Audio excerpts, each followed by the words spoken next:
Media AS terpukau Indonesia beli Rafale dan F-15 dalam 24 jam. Tapi sebut kasus NKRI jauh dari unik, kenapa?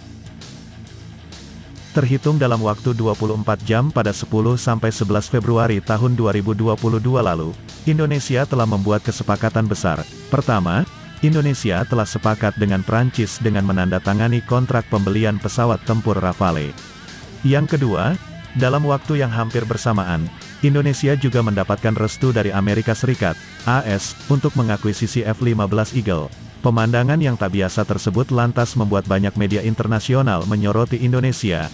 Dilansir zonajakarta.com dari media AS The Diplomat, Kementerian Pertahanan Indonesia disebut telah membuat dua kontrak besar pembelian jet tempur barat senilai 22 miliar dolar. Yang pertama adalah kesepakatan senilai 8,1 miliar dolar untuk 42 jet tempur ringan bermesin ganda Rafale dari Prancis. Dan yang kedua senilai 13,9 miliar dolar untuk 36 pesawat tempur kelas berat F-15 Eagle dari Amerika Serikat. TNI AU saat ini menerjunkan 49 pesawat tempur dalam 4 skuadron, menandakan bahwa 78 pesawat baru tersebut tidak hanya akan menggantikan semua pesawat tempur yang beroperasi tetapi juga akan menambah armada negara dengan skuadron baru. Tulang punggung armada saat ini terdiri dari 33 pesawat tempur ringan F-16 dan F-5, yang diharapkan akan digantikan oleh Rafale, sementara elit terdiri dari 16 kelas berat Su-27/30 Rusia, yang kemungkinan besar akan digantikan oleh F-15. Akuisisi Indonesia penting. Pertama, untuk skala mereka, dengan pembelian senilai 22 miliar dolar menjadi jumlah yang luar biasa bahkan untuk importir senjata yang lebih besar seperti Arab Saudi atau Jepang dan mewakili peningkatan besar pengeluaran pertahanan. Pada saat yang sama, kesepakatan baru juga mencerminkan keberhasilan upaya AS untuk memperluas pangsa pasar persenjataan barat dengan menggunakan ancaman sanksi ekonomi.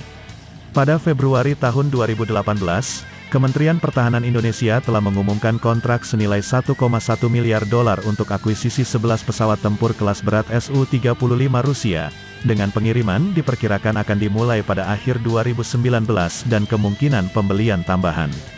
Namun, intervensi oleh Amerika Serikat, dengan menggunakan undang-undang melawan musuh Amerika melalui sanksi, CAATSA, secara efektif terhenti dan kemudian membatalkan kesepakatan.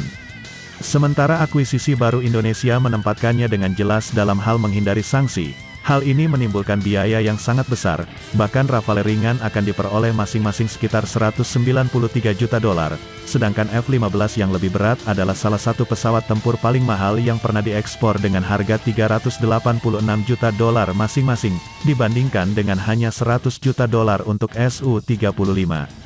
Keputusan Indonesia menggambarkan potensi ancaman sanksi ekonomi AS, dengan hasil berupa penyediaan pendapatan yang sangat dibutuhkan untuk industri pertahanan barat, kemampuan pertahanan yang jauh lebih mahal dan bisa dibilang kurang kuat untuk klien, dan penolakan pendapatan untuk industri pertahanan Rusia sebagai bagian dari upaya barat yang lebih luas untuk melemahkan ekonomi negara. Kasus Indonesia jauh dari unik. Contoh penting sebelumnya di kawasan ini adalah Filipina, di mana Kementerian Pertahanan mengutip CAATSA ancaman sebagai alasan untuk memperoleh helikopter Black Hawk dari Amerika Serikat setelah awalnya menunjukkan minat yang kuat pada Mi-171 Rusia. Tren serupa diperkirakan akan terus membentuk penjualan senjata global kecuali perubahan dalam ekonomi dunia melemahkan potensi sanksi AS dan melemahkan kemampuan Washington menggunakan tekanan ekonomi dan politik untuk mempengaruhi keputusan akuisisi. Sumber: zonajakartapikiranrakyat.com